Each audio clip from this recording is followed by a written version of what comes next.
غير سومالان متي هيا كنت نجري اللي وغرمي waraad yaad baan idin salaamaynaa halkan waxa taagan xildhibaankii suldaankii qurux dhiig la taagan madaxa ma guursatada taagan halkan maanta dhalinyarada reer Soomaaliland ma fariin culus u marinayna maxaa dhacay qurux dhiig la ku dhagan waxay ku leeyihiin reer Soomaaliland mati هيا ninkan waxay ka urinayaan qolada uu yahay Muuse Caare waxay ka hadlaan sideen wada ogsoonahay هاي toonka weyn toonka aarka ay ka hadlaan ilaahay hadaayay anigii bisadaan la toonkii ka waayay waxay ku leeyihiin qurux dhiig la sababtu la baxay ما هاش reer Soomaaliland marka maanta suldaankiis adeerkii baa taagan adeerkiyow maxaad u malnaysaa qoladan Soomaaliland ee qurux dhiig la ku dhagan maxaad fariin u marinaysaa horta waxaan u fariin u marinayaa qurux ku dhiig la waa nin Soomaaliland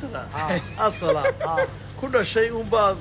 laga hadlayaa waa nin 100 waa nin dhiiggiisa leeyahay waa boqolkiiba hadda waxa ayaan daraa كنت نجري اللي وغرمي lama qaramay mid kale قرمين ما ديك قرمين ما باها ديك وانا هوري لسه وانا موسى عرا وانا دبل موسى كودي سوالا عندنا كما سخريسو ما فهمت waa dad kale ba